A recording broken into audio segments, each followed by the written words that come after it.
judges also who will get 2 points for this seminar. Speak up. Can you speak louder, please? No, you can't. Louder? Yes. Okay, I can do that. Quiet. Char Mutschler is here from Oregon. She's, we're so delighted to have her here as one of the 2012. Thank you. That's better. He's a nationally accredited instructor of floral design. Clubs Incorporated, instructing flower shows, classes, symposiums, seminars, and workshops throughout the United States. She is the accrediting chair for Central Atlantic and New England regions. She's one of the designers featured in the new book, which I have, Designing by Types, book published in September 2008. And I want you to enjoy this because she's very fantastic, and you just can't help but make arrangements just like that when she's through. Oh. Thank you. Let me see if I get this back. Easy as 1, 2, 3, right? Well, I've got to be down here so I can see my designs in order to talk to you. We'll get Elsina down.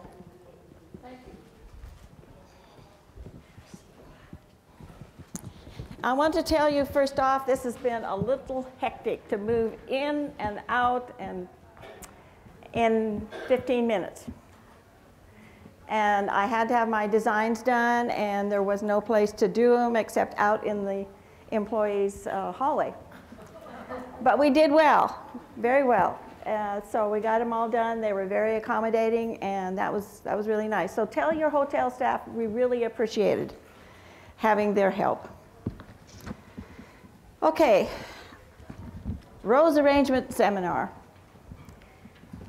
I know that you have had an opportunity or two to make some arrangements somewhere along the trail, and that you have experienced probably some not so good times with arrangements.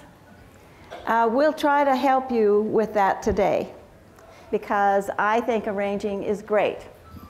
And once you learn what the process is and the steps to take, then it's as simple as 1, 2, 3. So what I'm going to do, Betty is laughing back there. She doesn't believe it. So what I'm going to do today is, on request, I've been asked to tell you and show you the difference between a traditional line mass design and a modern line mass design.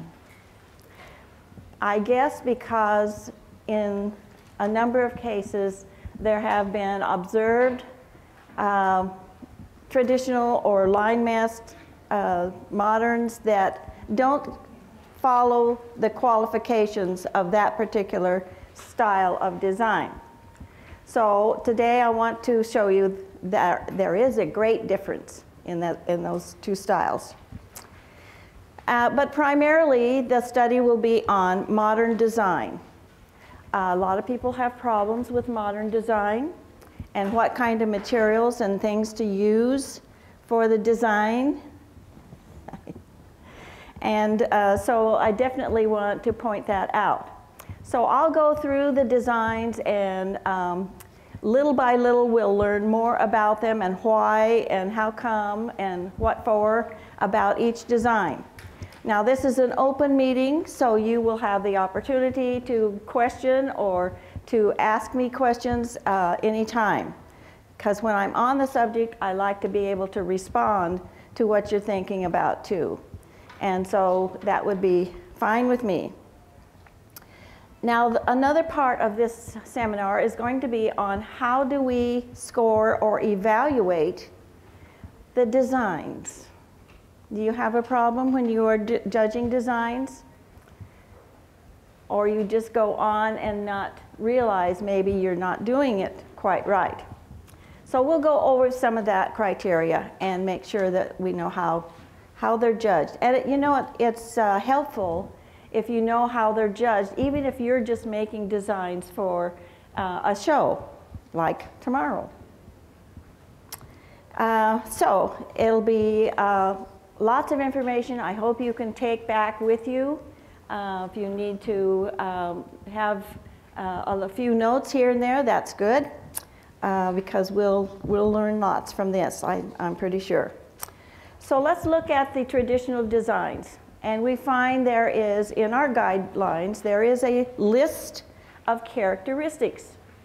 That list then is what we follow primarily for making a traditional design. So if you see a design that doesn't really follow that criteria, then you need to make note of it if you're working in a show. First of all, we see that there is transition of materials, and I'll point that out to you, and that there is a gradation of sizes and other materials and colors and so forth. Those are some of the basic things we see with traditional design. There's similarities in the materials that are chosen for traditional design. Similarities. There is a geometric form. We usually work within a geometric form, whether it's a round sphere form or whether it's a triangular form, right or left, or if there is some other geometric form, vertical, cylinder, whatever it is. And so if we follow that geometric form with our design, then we are doing more of the traditional characteristics. The lines in traditional design will converge towards the center or the lip of the container if there is a container in use. So they all converge into one area of emergence. The plant material may extend over the edge of the container. Sometimes we're so afraid not to make the plant material go out over the edge, but a little bit just to make that transition from the base of the container to the top of the container. So overall, the emphasis is on a natural growth pattern. And so look at what the plant looks like out in its natural state and see if that natural growth pattern can be replicated in the traditional design as it grows. And once you have that radiation of materials, then you pretty much have a natural growth pattern. We do the opposite things, and I'll tell you more about the modern design. If we look directly at a line mass, then the direction of the line must be one direction. If it's vertical, all the material will radiate vertically. If it's horizontal, then the material will radiate out horizontally. If it's diagonal, then it goes diagonal. So it's one direction to the traditional design. It has height and width, and in the line mass, the width is a bit wider than the line design. The line is very narrow, all the way from the top to down to the container and to the bottom. It too has a very naturalistic look to it because it's the way the plant material is supposed to go. It grows that way.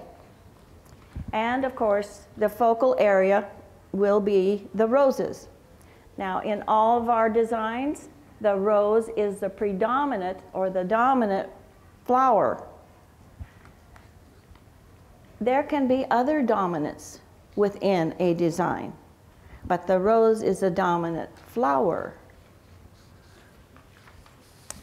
Usually there is a progression of blooms. Yes? I just want to go over something you said. You said the rose is dominant, but can there be other flowers? Oh, yes. Yes, there's other flowers, but you know what? They're subordinate to the roses. What? They're subordinate to the roses.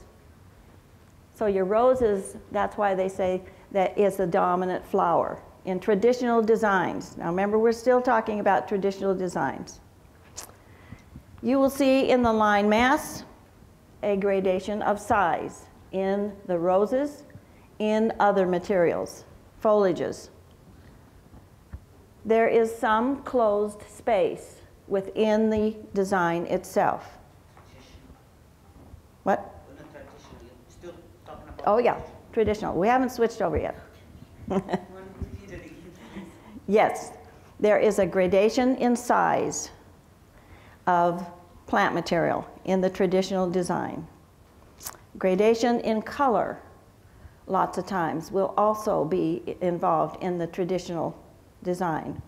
And the line mass replicates that. The placement of materials is consistent so that there is just a little space around each of the main roses, let's say, and each of the pieces within that design. We don't want to see that crowded with material just jammed so close it can't breathe. So it wants to be a little bit open, even though you're keeping within that geometric form. A little bit of openness is very helpful. It enhances and individualizes each one of the blooms or the foliages. So we want to have a little space, and it's not nearly as much space as our modern designs. The rose, of course, will need a little more space the bigger it gets in the design. Also in our traditional designs, we want to make sure that there is a textural difference. In other words, it's not just roses. We want to see some other materials there to show the differences in texture. And so I will have several different materials in that traditional design.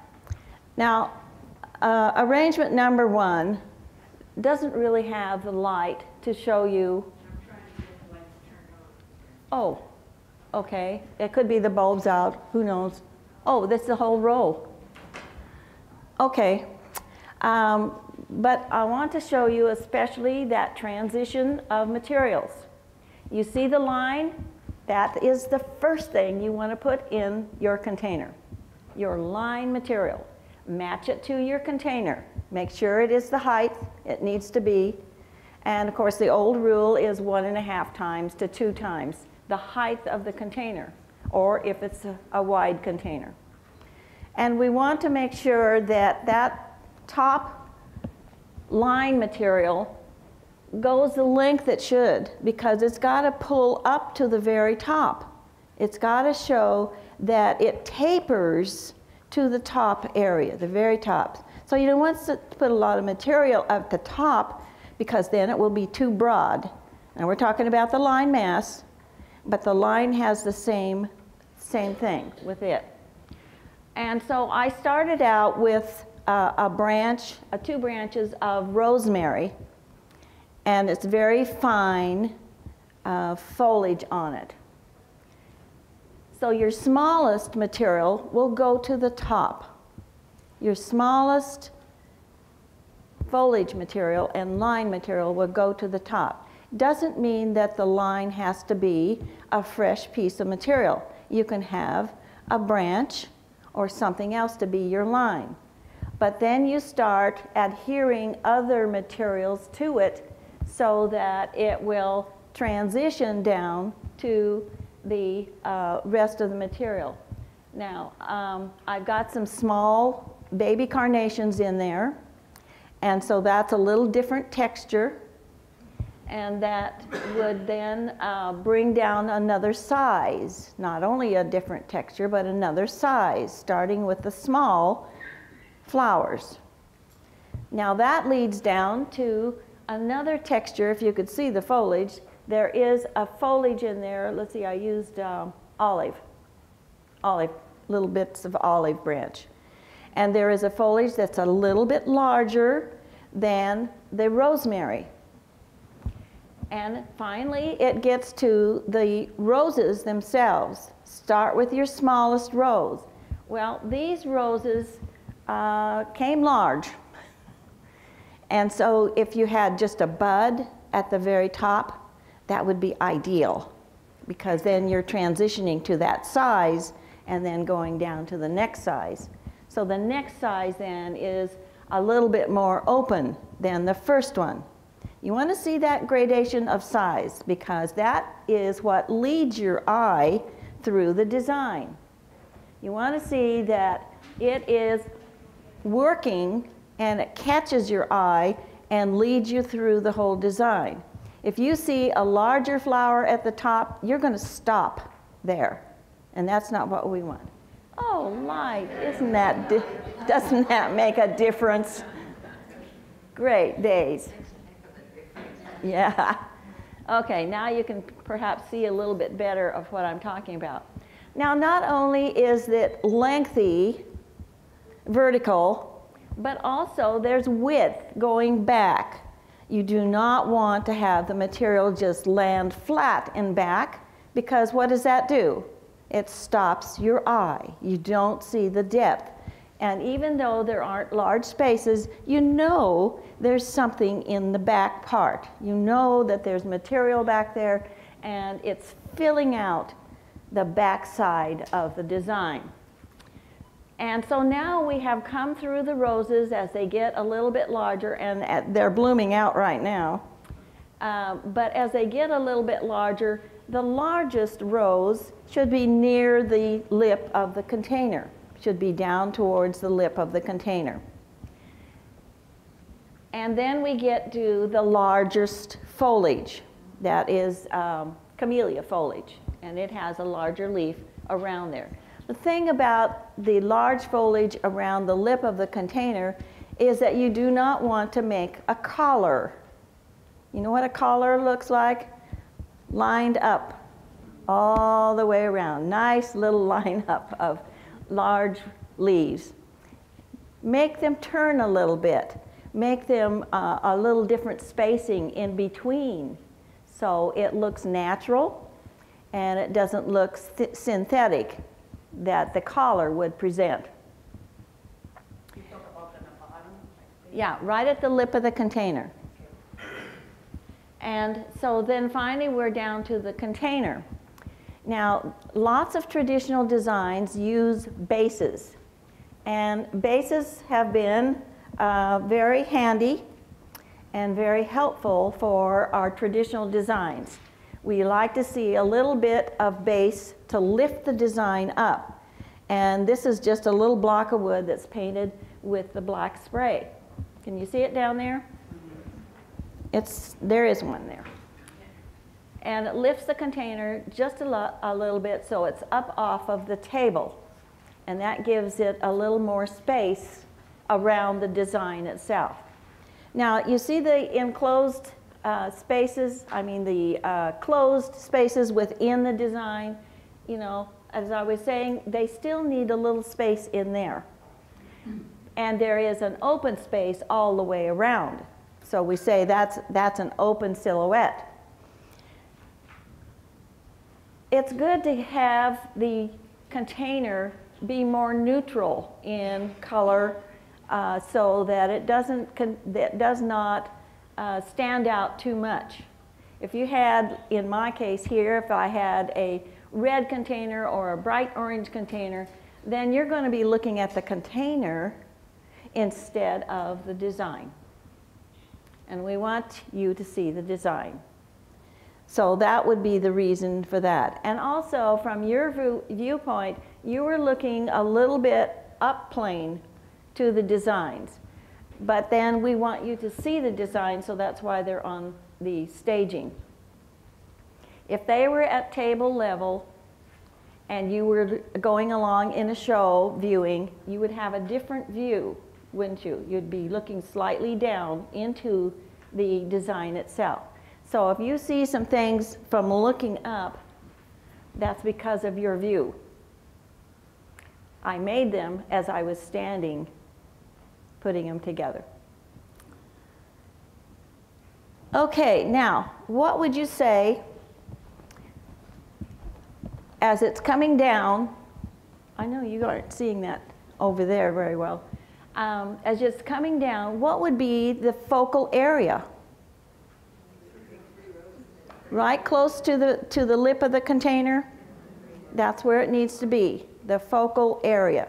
We used to say, well, that would be a bullseye. Well, it's not, because you've got other roses right close enough to it to lead your eye out of that 1 or 2 or whatever it is. So don't put them so close together that it does form a bullseye. Let them have a little space and lead you in through the design itself. Okay, any questions? I know it's important on line and line mass to have the uppermost rows to be a bud. How offended should we be if somebody has obviously plucked it to make it a bud? I wouldn't be offended at all. Okay. It's the size that counts. Right. It's the size that makes the design itself, that transition, that gradation. And unless it's a really bad tearing away, you can, you know. Sure. No, I mean actually where it can be very cleanly done, but it's obvious that it's sandstone. It's not horticulture like in your horticulture show. It is a design, and we need to have the size be more important. The size. Yes. The question is, what if you noticed that the top rows had been petals plucked off of it to make the size? Okay? And did you hear the answer? Size matters, because you're in transition and you're trying to get a gradation of size. I would say from a judge's point that something like not a neatly plucked petal or two. That's what I was asking. It would get down to a real nitty-gritty, and it might be the difference between 1 and 2. Yes, But yes. it's not something you're going to say, look at it immediately and. Right. We do have condition of roses. And when we start looking at the point scoring, I will look at that.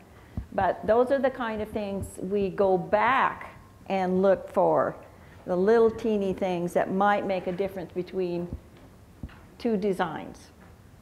There was a question back here. I noticed that you have odd number of roses in your design. Is that the appropriate number? You know, that's a question that somebody asks every time. And my answer to that is the number of roses depends on the balancing. Whatever else you have to balance, counterbalance. And I just happen to have an odd number of roses. 1, 2, 3, 4, 5. Actually, I've got 6 roses in there. You don't see the one in back. But that, again, was to create a little depth and a little color way back in it. Char? Yes? I wanted to go back to the bud and just comment that actually that's being created by making a bud out of something. Bloom. And I think we forget sometimes that there are the same number of points for design as there is for roses. Yes. You're talking about the 30 points? 35. 35 points. Okay, so what I do is I say 35 points for condition of roses. But it also says it's condition of other material. So how much is going to be condition of other material and how much is going to be condition of roses? Well, the majority of those points is condition of roses. And so you could say maybe 25 is roses and 10 is other material. Don't forget that, because we tend to lean on one thing and forget the rest. Okay? Over here. Jennifer. 2 questions. Is that container really traditional? Because Yes. when did traditional start and modern divide? Sort of thing? Traditional started before the 40s. After the 40s and to about 50s and into the 60s, then we got into the modern phase.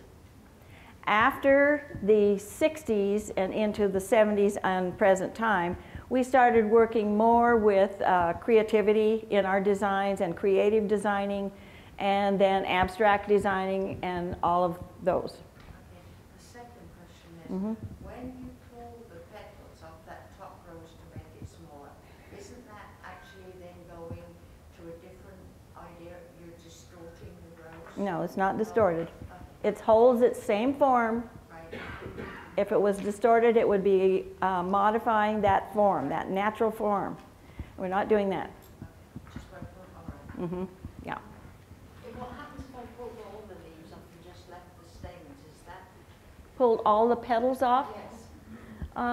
Don't think that would. Sometimes that is a really beautiful part of the rose. Yes, I know, but don't do it in traditional. Oh, no, no. Is it just the direction I'm viewing that from, or is the line a little narrow for the base and the mass? No, you want your line to be very tapered and thin at the top because this is a line mass, and so emphasis is on the line. The line, tapered and thin at the top. A little And then it graduates out to a wider space and down to the container width and over the container. Standing in front. She wants to see it straight. Yes, and standing in front and at a view where you're looking down on it. So you're not at an advantage in seeing it, really. I have, Oh, okay, over here. on, you were talking about space, and you, went to the bottom of the vase. Did you say that you, raised the bottom of the vase? I put a base A base? underneath. Do you see that block that's underneath? Yeah, because you're sitting down. Okay, there is a block right underneath the container. You don't want to make that too large because then it makes too much weight at the base, and that affects your balance. It also affects your rhythm. So you want to make it just a little bit larger than your container. And you could have even two thin ones that are stacked and show a gradation of size there too. So it doesn't have to be perfectly level pieces equal, or you could have like a pedestal type. It could be on a pedestal, sure. Yeah, it could be a compote. Not too good for traditional design. Just a plain container is your best source. And it can be an open container that's flat and shows open water.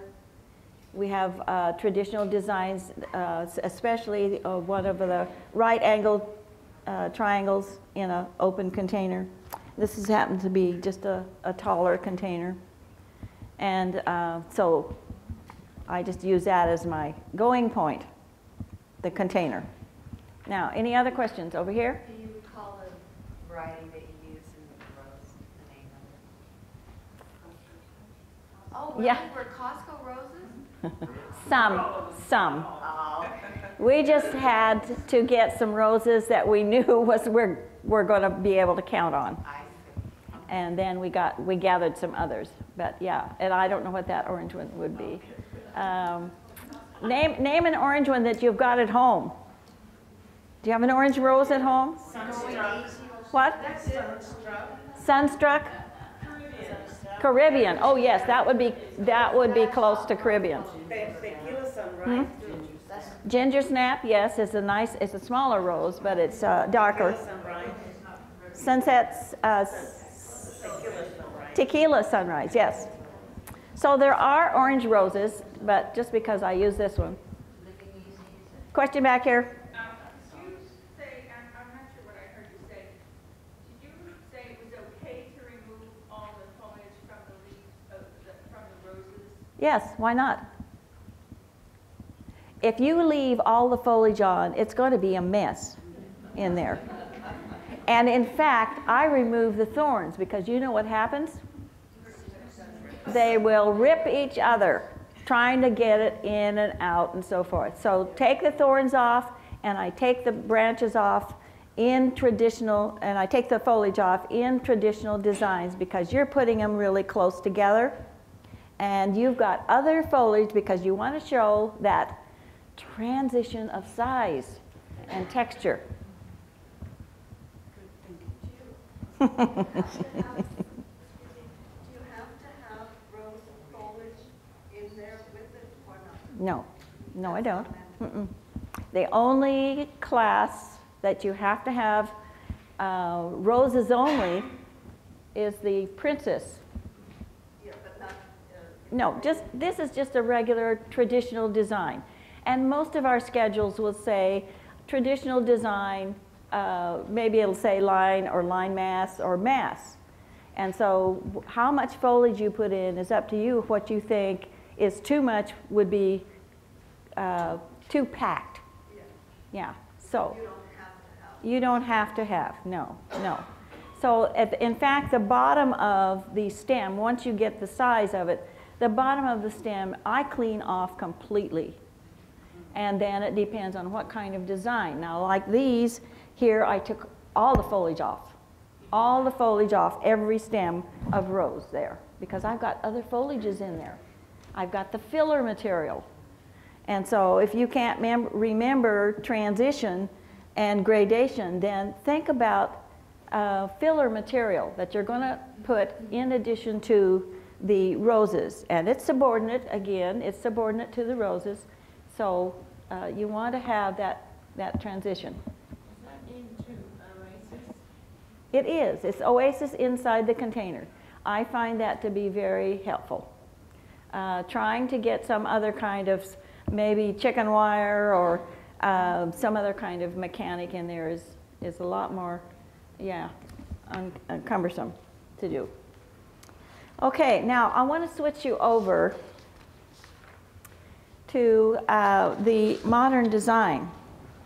And the next design is actually a line mass in modern design. You see the next one?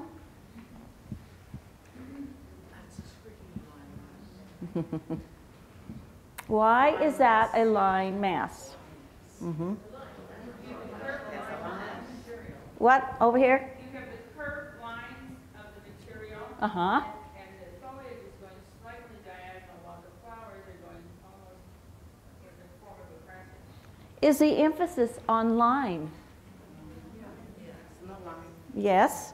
Yes, the emphasis is on line. And that's what we're looking for. But you need to go to the other side of designing to find out what modern design is all about. And so modern design will look bolder because we're using less material. It will look commanding, more commanding, because you're using larger material for whatever purpose. And it is a design that there's more emphasis on space. So you see the big space in there? Yeah. Okay, there's space all around it, on all sides of it. And it's capturing space. But the line is still bold. So if you put a teensy-weensy line, it's not going to do it for modern design. You need the boldness of a line, especially for a line mass, because the emphasis is on line, but a little wider to include kind of a mass look. Okay, what else is it? We find there is unconventional placement. It's not the same it's not the same as traditional, using that transition of material, that change of size or color. So the placements are more different than the traditional design. And many people can't quite get through that change because they've started with traditional design. And I would highly recommend going through traditional designing, learning that before you go to modern designing. But there is a difference. So the emphasis is on space and depth. And you'll say, well, how do you get depth if there's a lot of space there? That space, you look through and find there is depth. And in this case, there is a background there which you go to the background and bounce back. If you have a design against a wall that has a lot of windows or pictures or something else on the wall that's distraction, what do you see? The wall through that space. And that's not what you want. You don't want the viewers to see that wall with all of its distractions. So bring them back to the design with a background. I'll talk more about the backgrounds too. Okay, now the modern design has more than one area, what we call more than one area of interest. It's not a focal point. It's an area of interest. Now, what composes an area of interest? Everything in a modern design should be essential, should be important to the design. So first of all, we have the roses. That's an area of interest. And then we have some foliage. That's an area of interest because that doesn't show the usual traditional transition. It's two large leaves folded into a different form. And then we have the line material. That's an area of interest. And a lot of times in the container is an area of interest. Now, you probably can't see this, but there is a design that is going up the container, very vertical, and then it catches on the roses and on up. So that rhythm is created all the way up.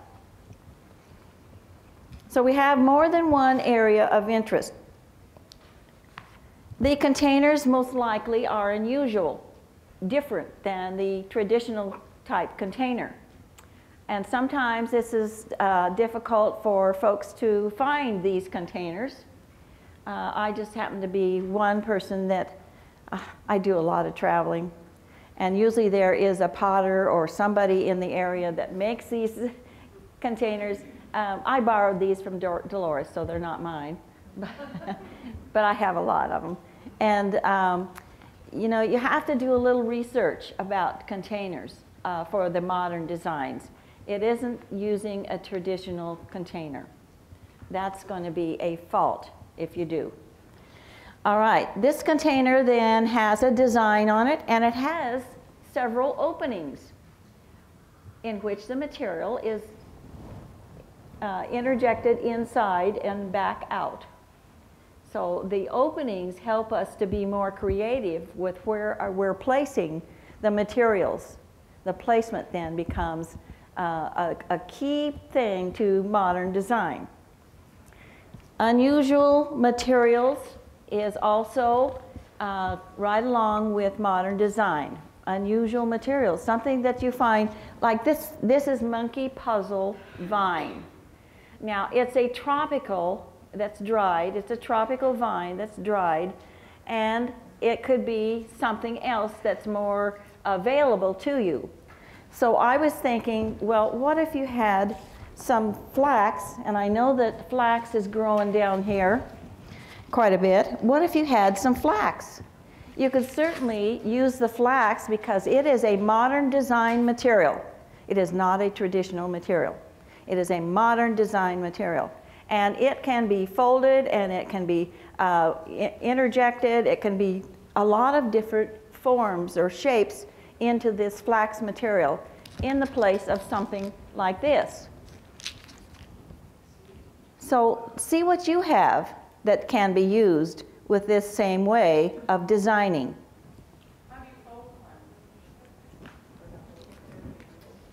Put a slit.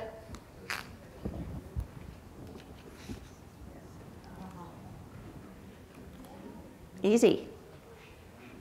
Okay, now we've got something very contemporary. And sometimes you want to put 2 or 3 together in a line. Well, that makes a very interesting line. Could be by line mass. So, just a slit.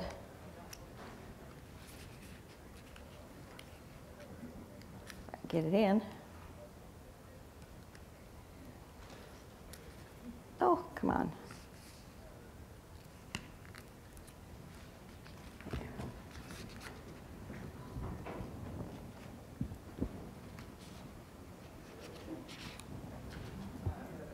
that make a modern design? Makes a modern line mass. Or it could be just a modern line. And it's so easy. So look for material that you can use around your home or around your community that would be convenient for you. It doesn't have to be exotic or anything like that. What is the difference between a modern line and a modern mass? Oh, same as the difference between a traditional line and a traditional mass. It has a little more material. The line mass has a little more material, and it broadens out somehow. And so it involves more space in the modern design, and involves a wider base in the traditional design. Okay, so you're putting more material. You're using, let's say we take a line design, and you know it's a strict line design, whether it's vertical or horizontal or diagonal or whatever. It's a strict line design. And your roses and your other material follow that particular line.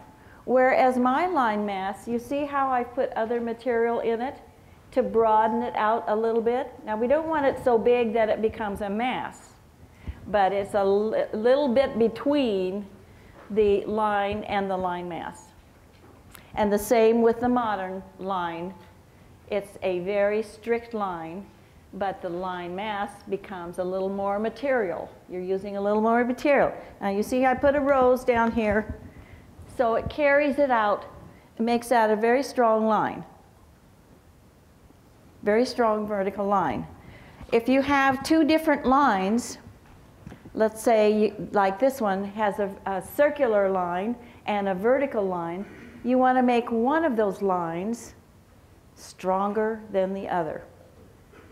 More emphasis. If they have both of the same command, then it's a mixed signal. Which way do I go down this road? But my vertical line is the one that's really the boldest and has the most emphasis on it. Okay, so any questions about the modern design?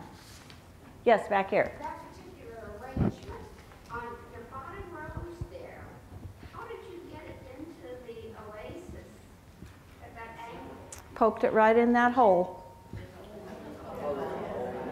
There's a hole in the container.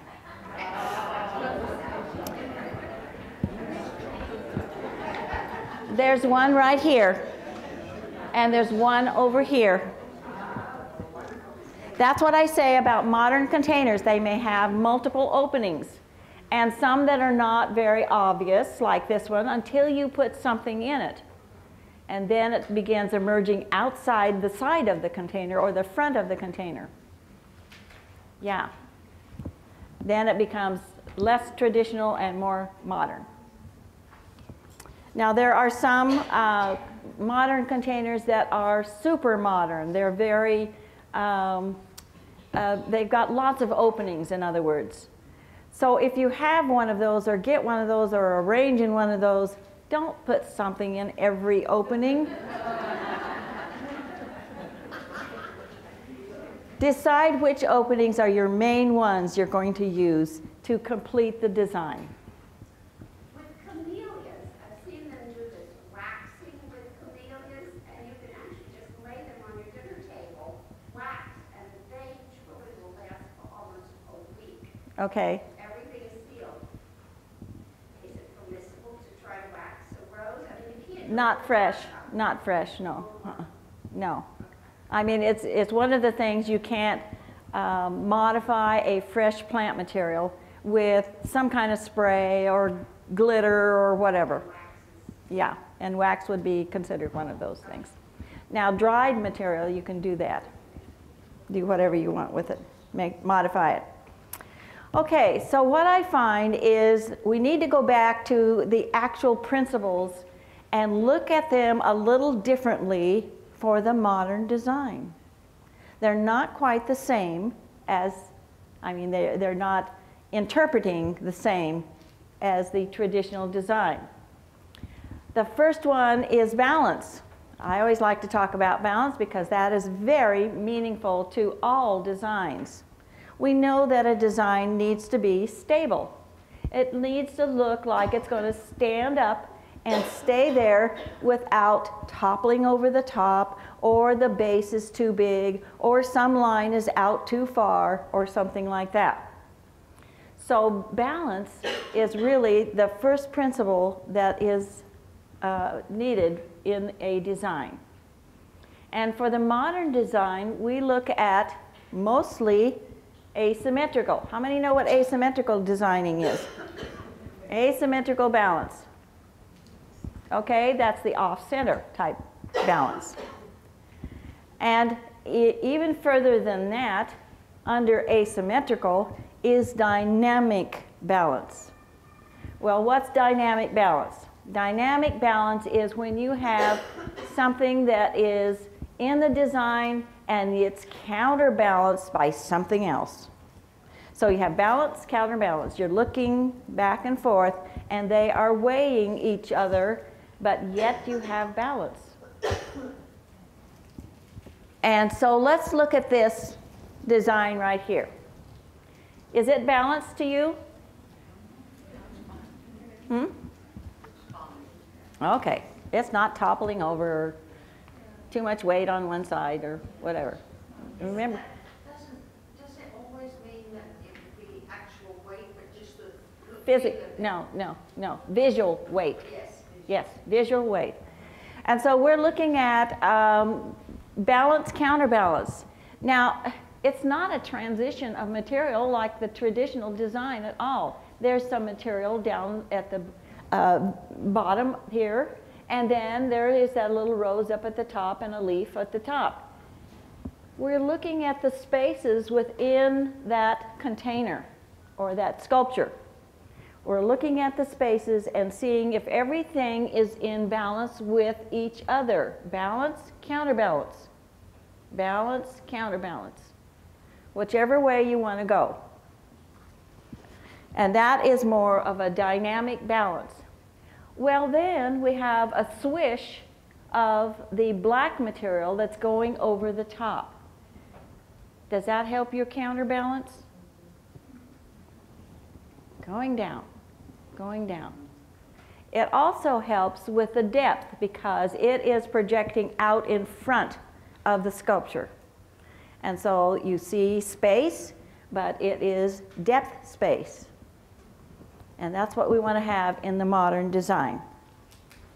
So balance has that push-pull tension that you see back and forth between the components.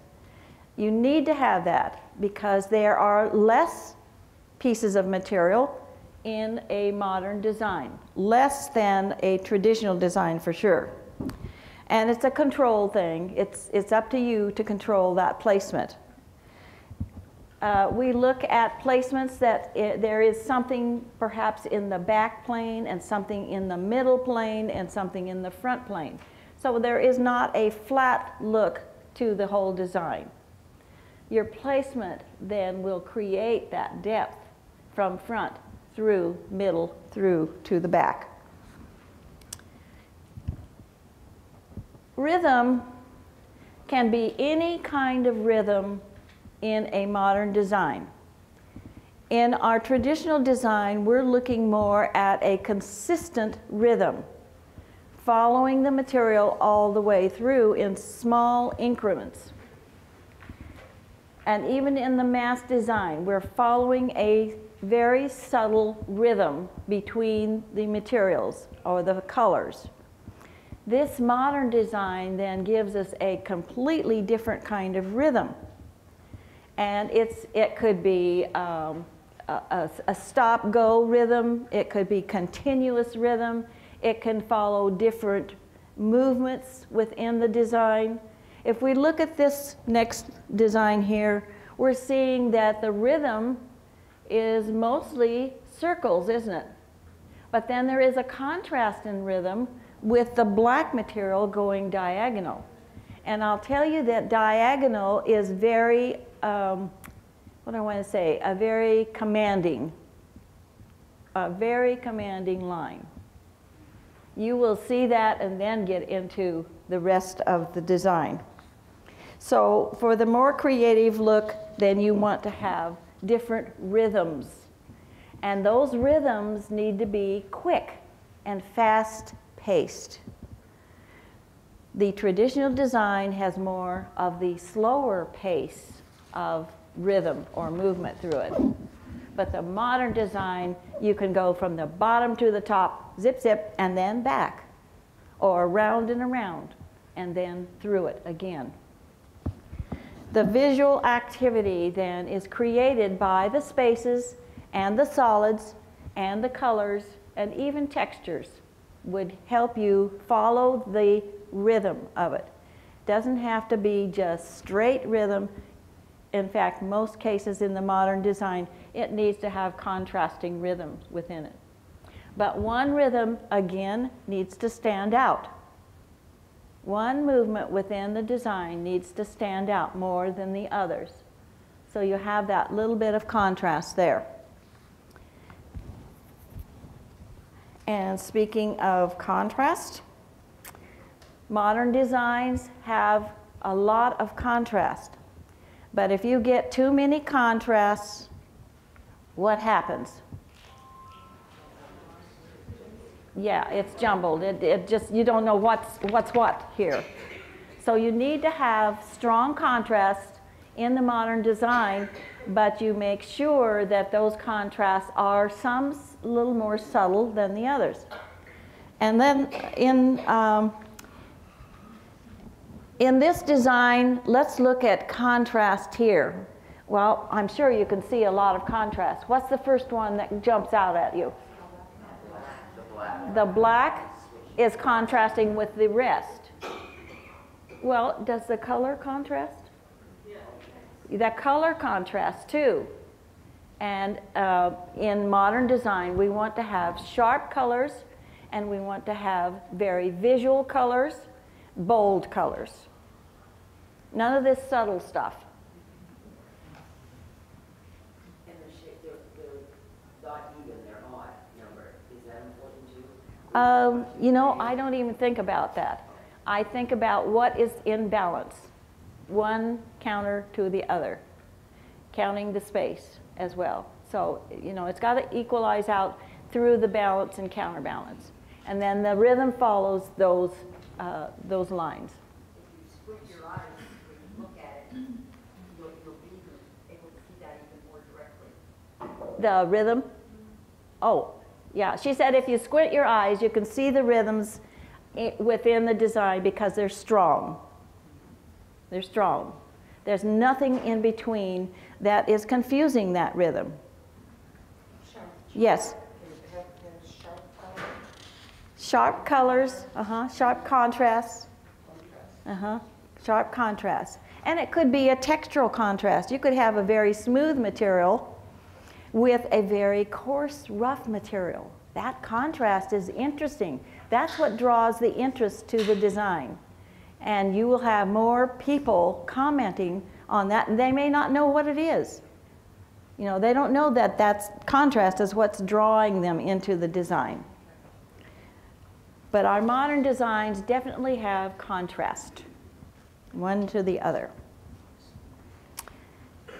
In dominance, we're looking for the greater force of one particular component or one part of the design. Dominance, we need to have dominance and we need to have subordinates. So one thing needs to stand out. One thing emanates more energy than anything else. And it doesn't have to be a whole lot, just a little bit more. It's a little more forceful and commands your attention right away. Now, the best way to find dominance in a design is where you are looking the other way and quickly look back, and what hits you just like that? The orange roses? The black? Okay, it's everybody's preference. Whatever they feel is the dominant part, just so there is one thing that is more dominant than the rest. One thing. It could be the circles. One thing is more dominant. I'm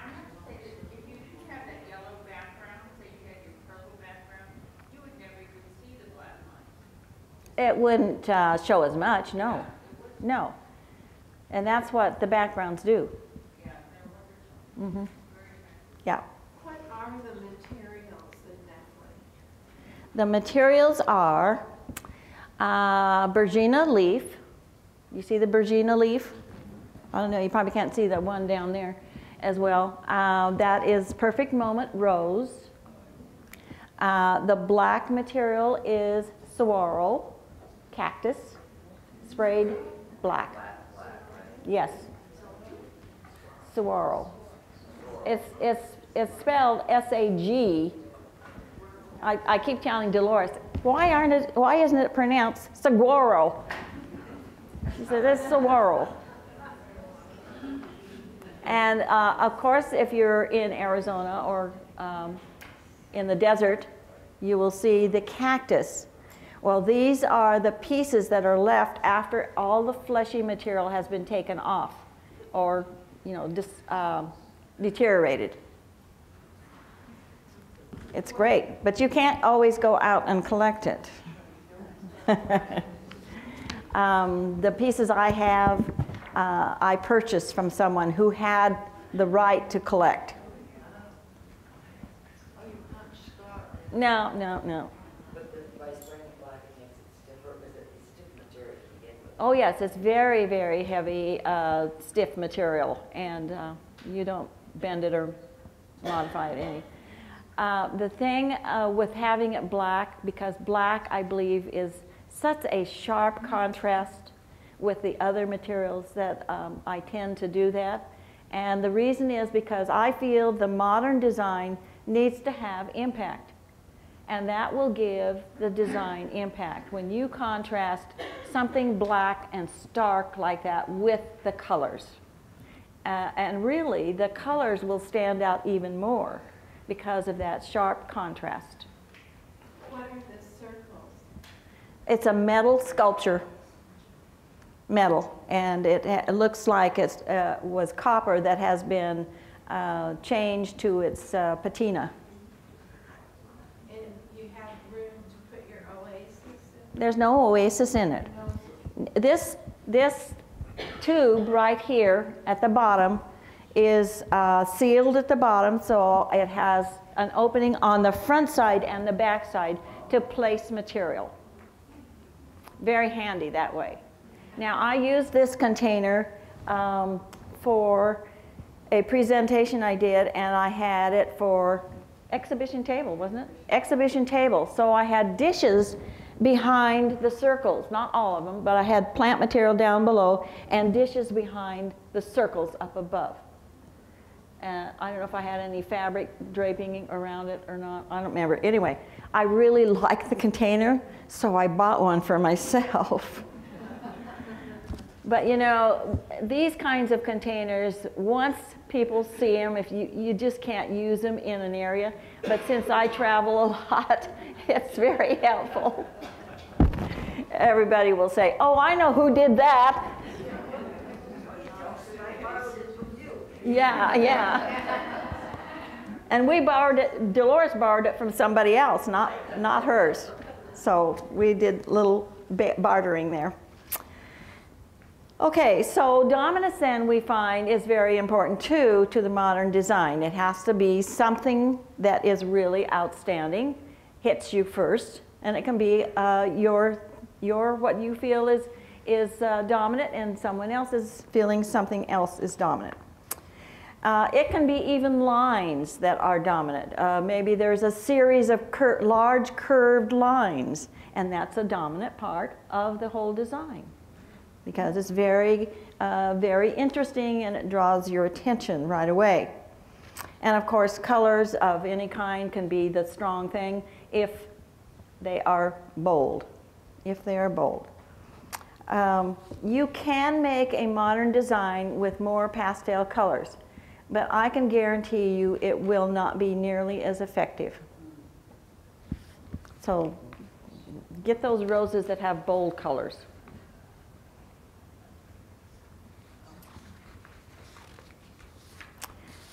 All right. The last two principles I find that are very confusing to people. And I grade a lot of exams, and invariably they're writing out what proportion about a design is and what scale is about a design.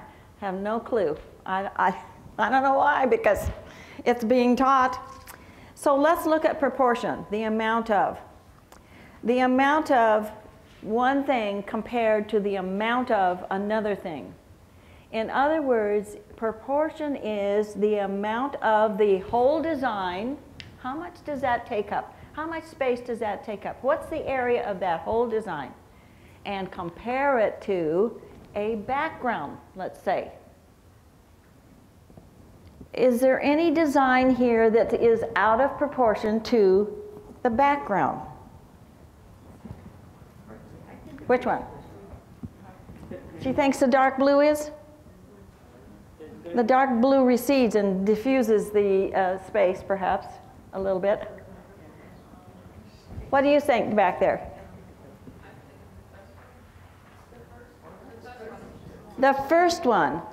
I think if you're seeing it in front, you'll see the width of the design, but that could be a close on proportion. I agree. Anybody over here? Proportion is comparing the amount of. Now I have the amount of roses compared to other material. Is it in proportion, one to the other? We don't have to have a large amount of roses. Yeah, you can have one. But is it in comparison to the container, the amount of the container? Okay, if we're looking at the container here, is the amount of plant material in that container proportion? Okay. Dan? Number 5, I think, is the one that is the most noticeable. 1, 2, 3, 4, 5. Right. Yes. And what makes it, and you have the least amount of roses, and what makes it work is how bright those roses are. So Yes. they dominate, and they seem to be plenty long. Yes, and it's a sharp contrast with that blue. So the sharper the contrast, then the more emphasis is on the whole design. It works particularly well, I think. Okay, thank you. Okay, so we see that proportion is a measurement of one thing to another in amounts and areas. So one thing to the other is a comparison. And then if we move on to scale, we find it's just sizes. It's a comparison again, but it's just sizes. Comparing one size to another size of something that's used in the container. And it could be that there is something that is out of scale, the plant material, or something would be too small for the overall design, for the other material in the design. So if I had, let's see, if I had smaller roses here in this one. Now I wouldn't use miniature roses, but let's say some smaller roses. Would that be in scale with the container? No. You could use more roses, and make more of a mass. But you know what? I don't want to use more roses. Why is that? What I'm thinking of is proportion of one.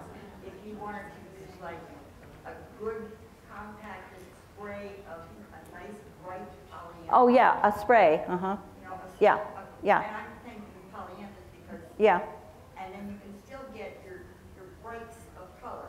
Because you, with the amount of flower, you can get more space between them and still get that impact. Yes. So that's an area.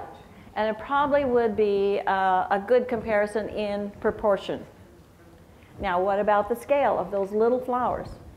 But in bulk, In, you look at them and you've got one color. yes.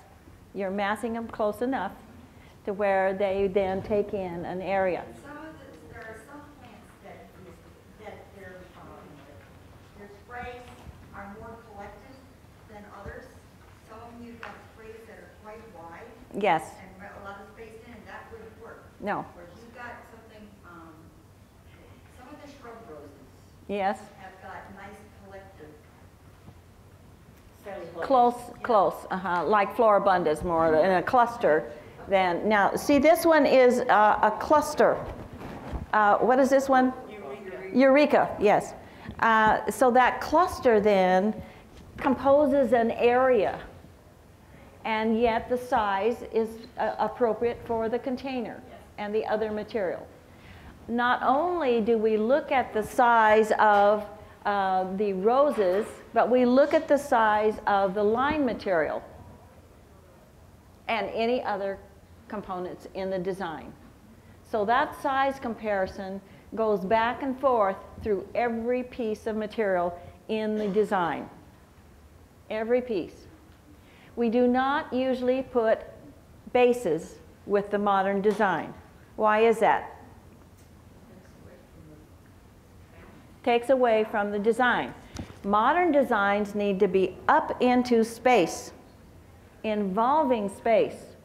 They are designs of space. They are art forms of space. So once you get a base underneath, that brings it down to the table. You don't want that. So just leave those bases for more traditional type designs. You know, there's a place for everything, and even Oriental.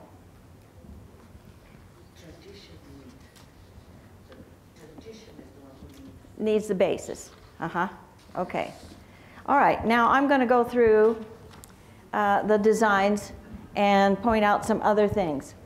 The next design here, using the cluster of roses, like I said, was an area of color. And compared to that area of the design container, and the green stuff is called mandolino. It's dried, okay? Mandolino. It's very flexible. It will twist and turn. It's wonderful. Wonderful to work with. Well, actually, I found it at the florist market. Yeah. So if you have access to the market, then you might find that there too. It comes in long, long strands, bundled, and it comes in this roll. And the roll is the one that I like because it's so flexible, I can twist it around. But that container is a pretty large container, flat face, smooth texture on it. I wanted to kind of bring that other mandolino down over the container so it doesn't look so brazen. And it hides it. But it also then emphasizes the movement of the whole design. You have a lot of rhythm in that mandolino twisting around and going in the back of the container. So you know that it's involving a lot of space around that container itself. And moving up through the design, and then the roses start taking over because of their clustering. I think if there were just single roses, it would not be big enough. The clusters really are what that particular design needs. And then, of course, you've got the line material. Unusual material, I think, I depend on a lot for modern design. Unusual, not necessarily something that's expensive, that's not available, unusual material. Now that is just like taking little bamboo pieces and wrapping a little twine or rope around it. Gives you a different texture.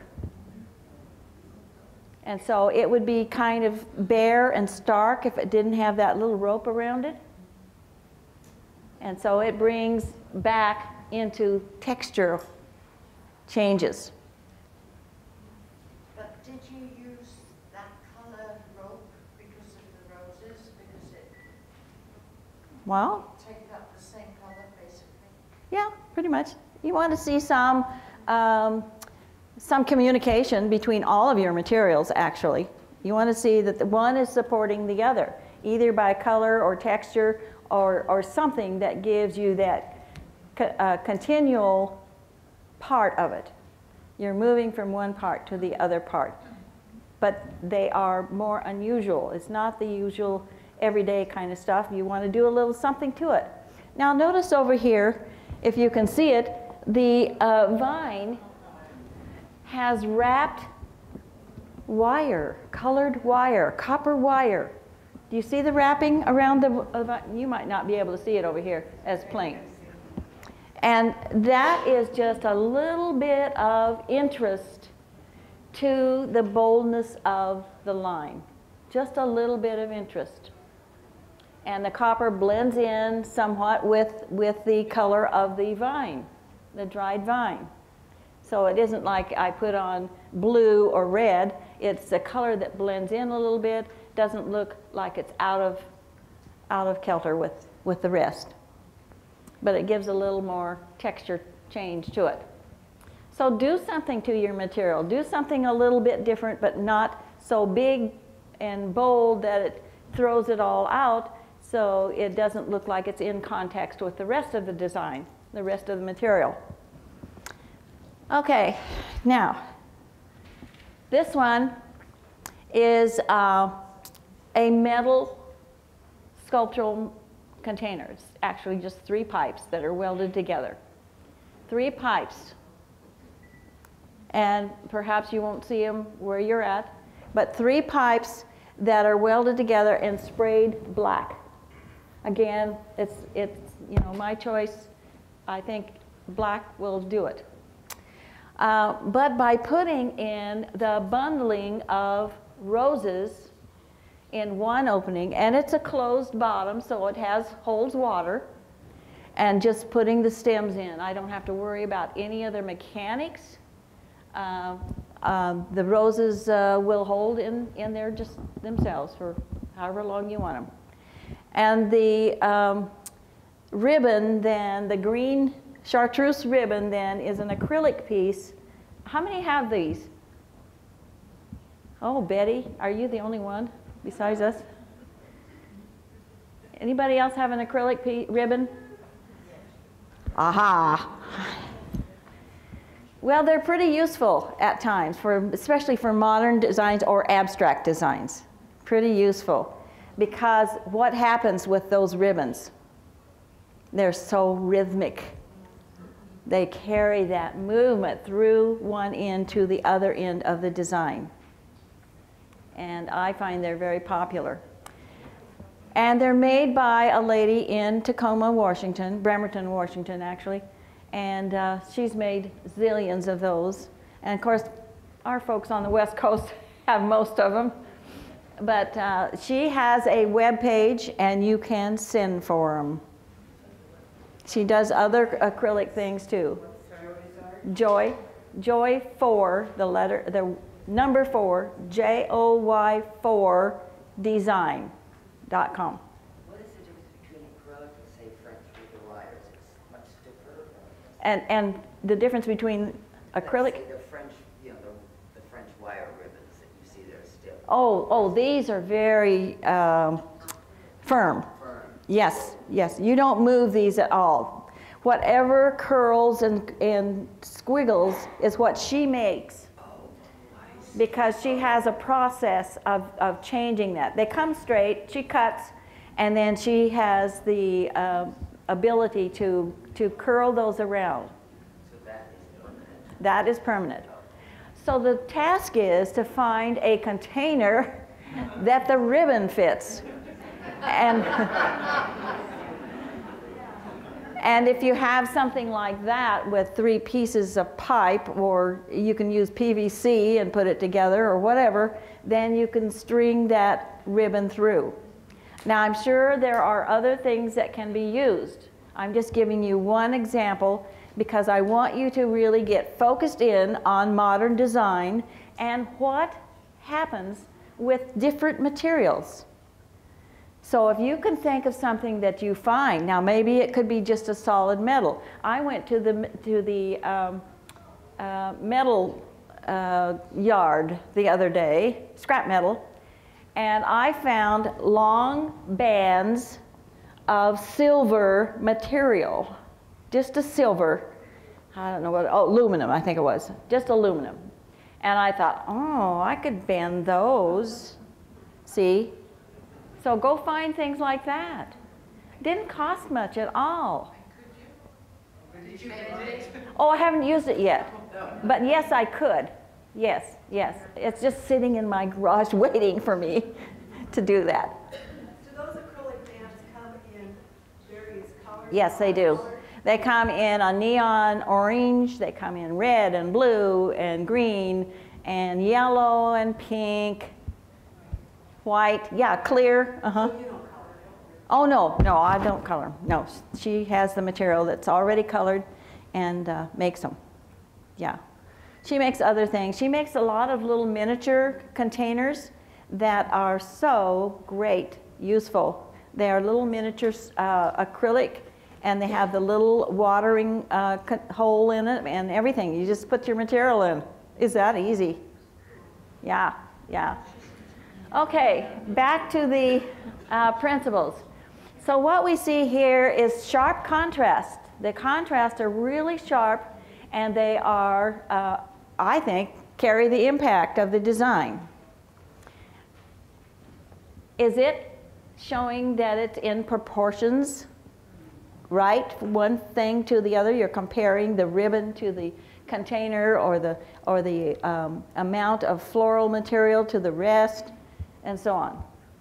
And scale. Let's look at the individual sizes. The scale of, those are 2 aspidistra leaves that I've got up there towards the top. The scale of the leaves. If I had little teeny leaves, would that work? No.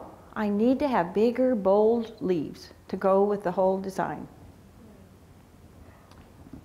So everything is working together and saying the same message. That's the whole point.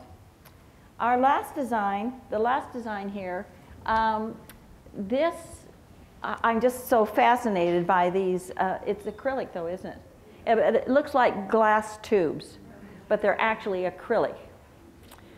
And they have such a reflection and such a draw of a material that is so neat. I really loved that. As soon as I saw it, I said, and then it's in a dark black container, so it shows a great contrast, and put on one side of that container. I didn't glob them into the middle or anything. I put them on one side so they carry the movement up through that side and then over to the red roses. The red roses then are still showing movement going on up further. Now there is 2 Aurelia leaves in there, but they have been trimmed into a round form instead of the pointed form.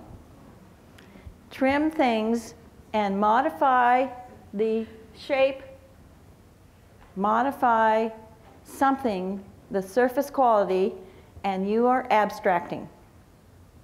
And that is one of the parts of creative design that you can do, modern design. Glass also. Hmm?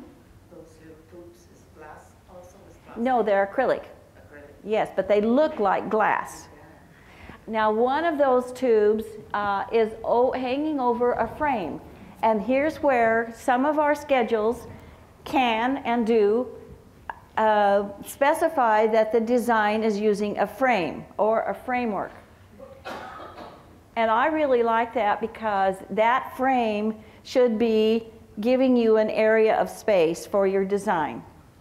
If you incorporate that frame, like mine is, by hanging the glass tube over, or the acrylic tube over, then you can go above it, you can go outside of it, or use it in the design. So the frame here then is an integral part of the whole design. It's part of it. It's part of the whole design. And if I removed it, it still would be a design, but by adding the frame and the other little accessory over the frame, then that makes a more interesting and continual design, because there's more to look at. If you have no frame, Mm-hmm. just had backboard, Mm-hmm. could you still? Like these? Yes. Mm-hmm. Could you still do just the hanging over the top? Oh, yes, you could. Yes. What happens there? Yeah, but why hang one thing over the background? Because that incorporates the background. It brings the background into the design as a whole unit. If there wasn't the thing hanging over, it would be a background against which the design is seen, like these. And then all we do is measure proportion, the amount of the background to the amount of design.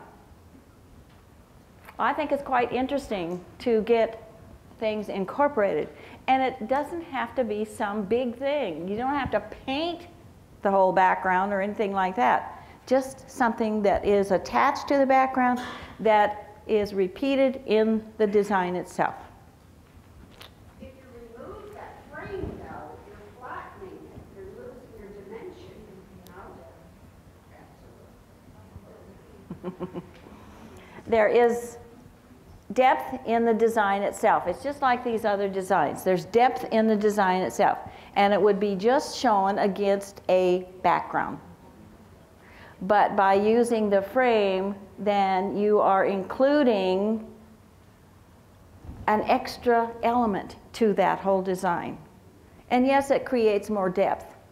It helps create more depth by doing that. Yeah, yeah, right. And actually, the lighting isn't showing with the blue background is so receding that it doesn't help a whole lot. Without the frame, the design, let's say glass, the tubes, would they visually balance the darker on the one side and the mass of the tubes on the other? Or would that not? She wants to see.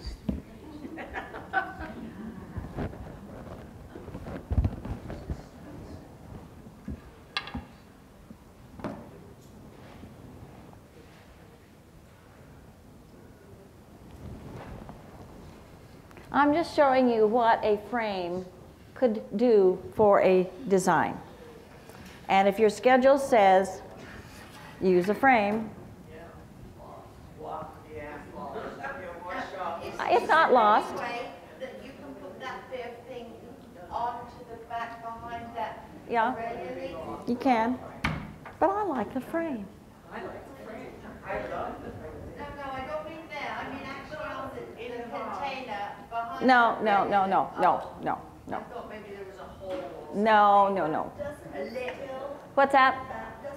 still balance the design because of the mass on the Yes, it helps with the balance, but the design itself, well, I think it's balanced. Do you think? If you're seeing it up here at the right view, I think you'll see that the two foliage pieces here counterbalance what's over on the other side. That's what I'm saying. Yeah. It still balances, even though the lighter is more massive. But it's light. Yeah, but the other side is darker, so it balances it out. Yeah. Question back. Tube up on the back like you're going to do so we can see what that looks like? Just so we can just see the ad. This is incorporating the background. Yeah. I will show this so it continues on. I think it has more impact with the frame. Okay. Now this is something You'd say that if this was what you had, you didn't have a frame to put up and your class didn't specify it. right. Wouldn't you recommend that since your schedule is written with no determined height, that you could shorten your background to keep, or your backboard, to keep it so your design is In proportion? Yes. Because with this, you've got a lot of space left at the Oh, top. yes, it shows a lot. That's what this diffuses that space. What if you raised your base? No, we don't do that for modern. Yeah, because then you're putting a base underneath of it or something underneath it, and it's causing more weight down there. Anyway, I would recommend that.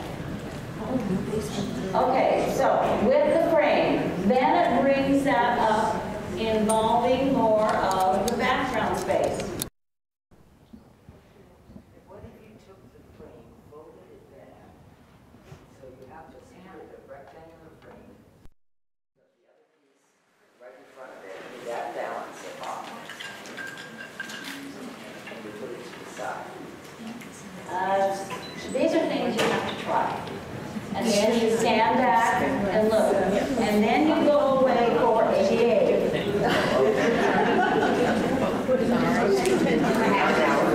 And then you come back and look at it again and see if you did it right or not. Oh, now how those boards, that's funny like that. Is that a good way of doing it, or flat on the back? Okay, now it depends on what your schedule says.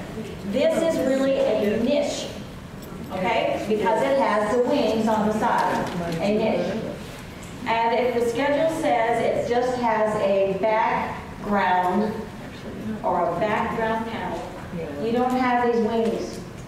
You have to have, and these can be folded back, but you have to have a piece in between that holds them back. So it can be done, depending on what your schedule writer has put in the schedule. So know that there is a difference. So if it says a background and you put up a niche, you're going to get points off. When the sides go out, are they supposed to go out straight? We put these out because it involves more spending. No, it doesn't say. It doesn't say you have to do it either way. It's up to you as to how much space you have allotted for your design. If your design says you only have 24 inches wide, deep, and this is 24. This is 24. But by spreading the wings out, then I'm taking more space. So again, go back to your schedule. What does it say? If it's not in the schedule, do it. That's a word for schedule writer. Yes, absolutely. Because that's your law. That's where it begins. And if you don't have a schedule writer that knows these kinds of things, back over here. So regarding the second design, from this angle, the single ribbon candy piece of wood, you have the ribbon candy and then the circle, that almost looks too short in proportion to the container size and the row of rows. The second one. Blue. The purple, the yellow one. No, the yellow backdrop. Number 2. It's number 2. You're number 5. You're number 5. 1, 2, 3, 4, 5. Is it this one? No, the next one. No. The one close to the blue one. Yes. 1, 2, 3, 4. Is it this one? Yes. All right. What do you think? That the wood piece, the straight wood piece, from this angle it looks like a ribbon candy. That should be longer, pushed up more, because it's not proportional. Remember, you're looking up, and it really is proportional because you have a line here that carries it on up. So it includes the container. And if you're looking at it straight on a table slightly down, you see more of the line, Okay. the vertical line. Plus, there is emphasis on that line, vertical line, with the roses. Right, I was thinking of that. Yeah. Okay. And so that vertical part of it should not be longer than the vertical roses. Did you then just say that the line in a modern arrangement is also 1.5 to 2 times the length? No, I did not say that. I said for traditional design, that is the basis of height for a traditional design. But in modern? In modern design, the line and other things are restricted from using a lot of material in between. And so they become bolder and look higher, and they're more exaggerated. But there's no ratio? No. Balance. No, and balance is right. Yeah, whatever balance is. So, but you did say something about that vertical line in that arrangement as being something about the in relation to the container. The container has a design that shows a vertical line. You have to look at it close. So that line then emphasizes the vertical line of the roses and the other line materials. It emphasizes it. And like I said, if you're at the right distance and you are looking at the right view, you'll see more emphasis on that. Very vertical. Could it be longer? Oh yes, it could be longer. It wouldn't detract. No, it could be a little bit longer. Yeah, yeah. Emphasis. The squiggly acrylic, you buy that and then squiggle it yourself or you buy it? No, she made it. Oh, that's from Joy. Joy, you mean, oh, I don't know where you got it. The glass too. The what? The glass squiggles. Oh. I've not seen Joy do that. Okay. So I don't know. The brown. No, the glass. Question back there. I can't hear. Oriental design. What? Oriental design, do you have any? Oriental design. What about it? Which one is? I didn't do Oriental today. I just did modern and one traditional. Yeah. Okay? I did not do Oriental design. So when I looked at the website, they call different types of arrangements as Oriental. So I'm confused as to which one is Oriental. Oh, not these. Not these. But I just want to know how. Whenever I teach an Oriental design, you'll know Oriental. So maybe next time where I can just look up what exactly it is. She wants a definition. No. She wants a definition. A definition? There's too much to Oriental design to give you just a definition. It does use material in its natural growth pattern. I can tell you that. Unless you're doing freeform, some freeform in Oriental. But just the general Oriental design follows natural growth pattern. But see, there's forms within that Oriental design that you have to follow too. Yeah. But Ikebana is Oriental. And we do in our shows, in our rose shows, we do Oriental manner, which means we are not specific to Oriental design. If you've got everybody trying to do Oriental design, they do not have the training or the education to do real specific Oriental design. So we just say Oriental manner. And we get a lot of good-looking Oriental designs. Written in a book, is that There is a book which I have designs in. There's a lot of illustrations. And what those illustrations show, and there is script to it, that tells about each one of the types of designs. And that would be like a parallel design, the synergistic design, the underwater design, frame spatial design, on and on and on. is it still in print? Oh yeah, it's just new. What's it called? Okay. Where is it? What is the name? Designing by types. Designed By types. Is it through the garden clubs? Yes, it's through the garden clubs. National Garden Club. National Garden Club. So it's a wonderful illustrated book. If you want to look up any one of the types of designs, like the underwater or whatever, if you want to look that up, there will be several designs pictured, all different, that show that particular type of design. So you get different views of what to use and how. Question here. Could you please tell me what the material is that in the arrangement number 2 with the brown stuff, and then arrangement number 4, the thing with all sticks? Yeah. The brown material in number 2. Yeah, I said that was monkey puzzle vine. Monkey puzzle vine. There's a monkey puzzle tree, and this is the vine. And what other one? And number 4. This one?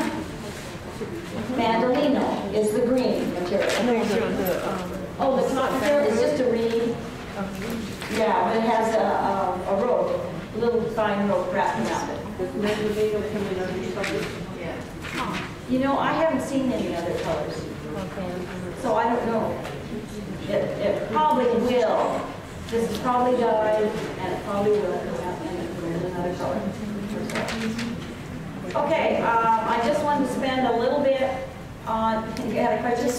As far as it going past the niche, is that okay? No. These two are. Those two.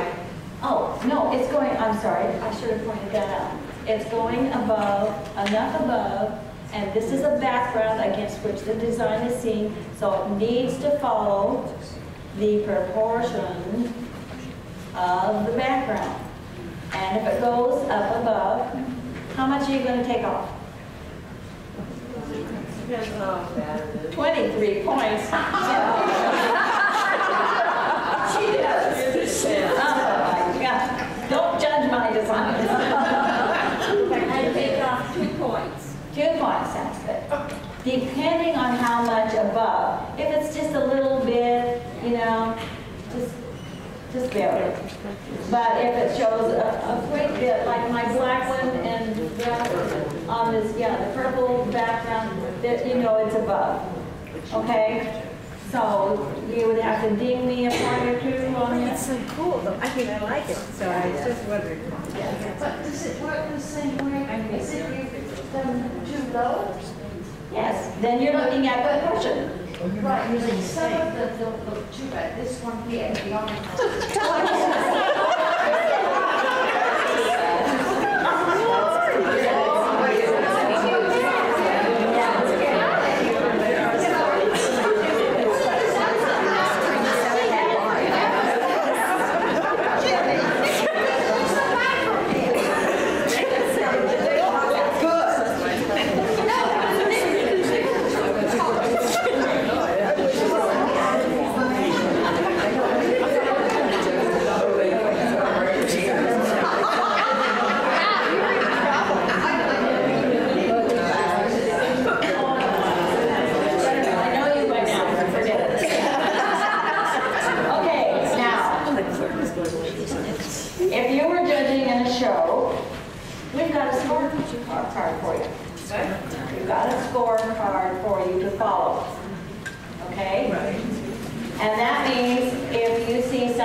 Okay, under conformance, that means it follows the description of what is in the schedule.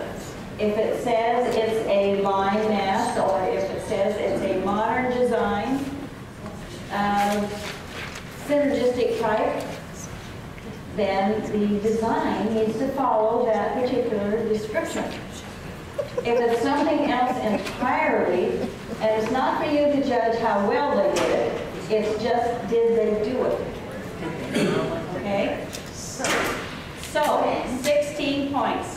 When if they do a traditional and they do a modern, 16 off? No, you're not listening. I heard that. Okay? Under conformance of 16 points, you have it divided into, are the roses correctly named? Okay? So you want to make sure on the tag that the roses are correctly named. If they're not, you might take some points off there or question that. You better be sure that you know that they are not that particular rose's name. Or if there are several different varieties, are they all named on the tag? Sometimes they just put a couple names and there's yet 3 or 4 other roses in there. Also, the type of design. That's what I'm talking about. The type of design comes under conformance. Did it follow a particular type of design that was asked for? or is it something else? In many road shows, the directions will say, you name your type of design. And a lot of times people don't. I would rather it said, you must make a line math design, or you must make a modern design, or something like that. And then it's a better deal, because you have all different types or styles of design in one class. You really can't judge them. You really can't judge them appropriately when there's I know, four different but how many designs. schedules, how many shows I have you know, and I seen? don't think it should be allowed. I don't either. So you in your schedule make sure that it is not saying that. You name whatever you want the exhibitor to put in the show for a design. Betty? Well, tell these judges that they better get ready for a whole bunch of those. Oh, a blast from the back. That's good, that's good. Those what? All right, then it says under conformance, other requirements. In other words, is there a particular size? Is there, does it say have a background? Does it say have a niche? Does it have a frame or something like that? In